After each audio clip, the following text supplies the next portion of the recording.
Hello everybody.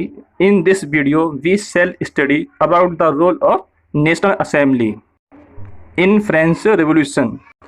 इस video में हम नेशनल असेंबली का क्या रोल था इसको जानेंगे और साथ ही साथ यह भी जानेंगे कि नेशनल असेंबली बनती कैसे है।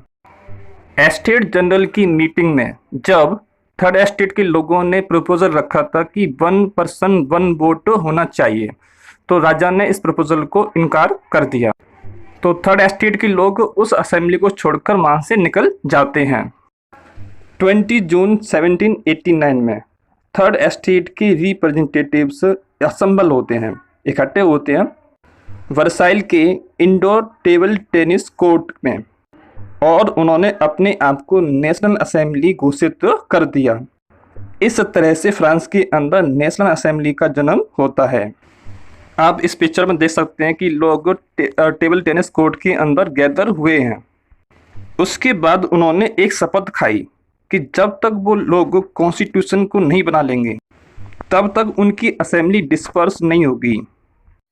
कॉन्स्टिट्यूशन इस तरह का होगा जो राजा की पावर्स के ऊपर कंट्रोल कर सके। जो राजा अभी तक बिना किसी कंट्रोल के अपना शासन करता था, तो अब उसके ऊपर कंट्रोल किसका होगा? कॉन्स्टिट्यूशन का होगा। इन लोगों की लीडरशिप मिराबियो और आवेसिये कर रहे थे। मिराबियो का जन्म एक नोबल फैमिली में हुआ था। इट मीन्स वो एक नोबल था, और नोबल किस ग्रुप के थे? सेकंड स्टेट के थे। नोबल्स को फ्यूडल प्रिविलेज प्राप्त थे, वो लोग किसानों से टैक्स लेते थे।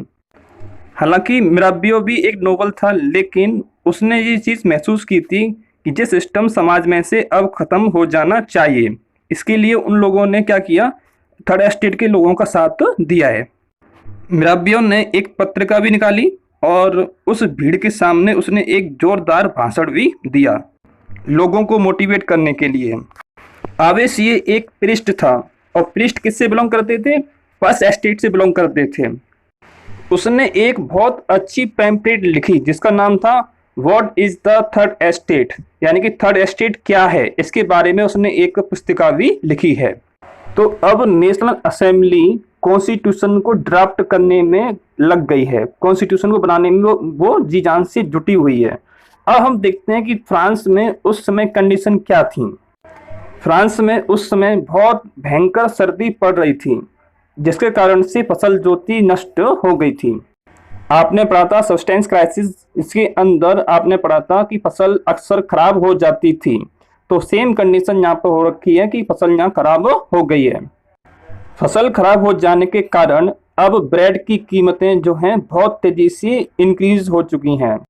बेकरी के जो मालिक हैं उन लोगों ने इस कंडीशन का फ़ायदा उठाया और उन्होंने जमाखोरी करना शुरू कर दिया। इट मीन्स अब वो माल को मार्केट में नहीं बेच रहे हैं, स्टॉक कर रहे हैं। वो इस इंतजार में हैं कि कब कीमतें और इंक्रीज हों, तब वो मार्केट में उस चीज़ को बेचेंगे, तो उनका सामान और ऊंचा दामों में बिक्री होगा। लेडीज़ को बेकरी की दुकानों पर बहुत लंबी लंबी लाइन लगानी पड़ती थी। तो क्या हुआ, काफ़ी घंटे बीत जाने के बाद में उनका सब्र जो था टूट गया, और उन्होंने उन दुकानों के अंदर घुसने की कोशिश करी और उनके ऊपर धावा बोल दिया। उसी समय राजा ने, जिसका नाम था लुइस 16 ने, अपनी आर्मी को सिटी के अंदर घूमने की परमिशन दे दी थी, एंट्री करने की परमिशन दे दी थी।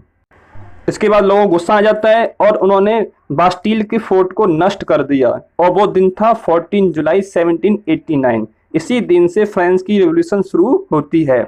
आपको याद होगा कि हमने स्टार्टिंग के अंदर इसी घटना से स्टार्ट किया था। वो घटना अभी तक हमारी फ्लैशबैक में चल रही थी, तो अब आपको मालूम पड़ गया कि फ्रांस के अंदर ऐसा क्यों हुआ था। आइए अब देखते हैं कंट्री साइड में क्या घटनाएं चल रही थी। कंट्री साइड का मतलब होता है आउटसाइड द सिटी। सिटी के बाहर जो गांव होते हैं उन्हें हम कहते हैं कंट्री साइड। कंट्री साइड में अफवाह फैली हुई थी। रूमर माने होता है अफवाह, कि लैंड ऑफ मैनर, जिसे कहते हैं जागीरों के मालिक, किराए पर डाकुओं का या फिर लुटेरों का एक ग्रुप बुला लिया है, गैंग बुला लिया है, जो उनकी तैयार फसलों को नष्ट करने के लिए आने वाले हैं। ऐसा सिर्फ अफवाह है, रियलिटी नहीं है। किसानों ने फावड़े लेकर और बेलचे लेकर गांव के अंदर जो नोबल्स की रहने की जगह थी, जिसे कहते थे चैट्यू, उनके ऊपर अटैक कर दिया और उन जगह पर जो अनाज उन लोगों ने जमा कर रखा था उसे लूट लिया। उन लोगों ने सारे डॉक्यूमेंट जला दिए। कौन से डॉक्यूमेंट जलाए थे उन लोगों ने? वो डॉक्यूमेंट जिनके अंदर टैक्स के बारे में लिखा हुआ था, वो सारे डॉक्यूमेंट उन्होंने जला दिए। कोई सबूत उन्होंने नहीं छोड़ा है कि टैक्स कितना लेना है, किससे लेना है, इसके बारे में कोई सबूत अब बकाया नहीं रह गया है। नोबल्स डर के मारे उस जगह को छोड़कर भाग जाते हैं। बहुत सारे नोबल्स तो भागकर विदेशों में पहुंच जाते हैं। अब क्या हुआ, राजा को लोगों की ताकत का अंदाजा चल गया कि लोग क्या कर सकते हैं, तो उसने नेशनल असेंबली को मान्यता दे दी और उसने ये एक्सेप्ट कर लिया कि उसकी पावर के ऊपर अब कॉन्स्टिट्यूशन का कंट्रोल होगा। तो इस तरह से ये लड़ाई खत्म हो जाती है। यहाँ पर अब राजा ने मान लिया है कि उसकी पावर के ऊपर कंट्रोल किसका होगा, कॉन्स्टिट्यूशन का होगा। आइए अब हम देखते हैं नेशनल असेंबली ने रिवॉल्यूशन के बाद से सबसे पहला काम कौन सा किया, कौन कौन से काम उसने किए।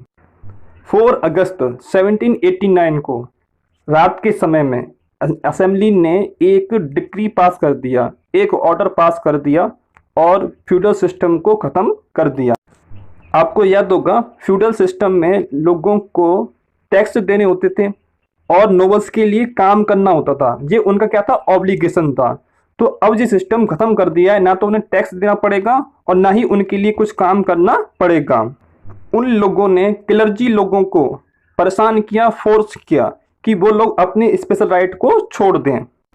चर्च के द्वारा से लगाए जाने वाला टैक्स, जिसे कहते थे टाइल्स, उसे भी खत्म कर दिया गया है और जो जमीन चर्च के अंडर में थी उस जमीन को भी उन्होंने छीन लिया, अपने कब्जे के अंदर कर लिया। तो इस तरह से गवर्नमेंट के पास में लगभग 2 बिलियन लिवरे की प्रॉपर्टी हो जाती है। लिवरे क्या है, फ्रांस की करेंसी। इतने अमाउंट की प्रॉपर्टी अब उनके पास में आ चुकी है।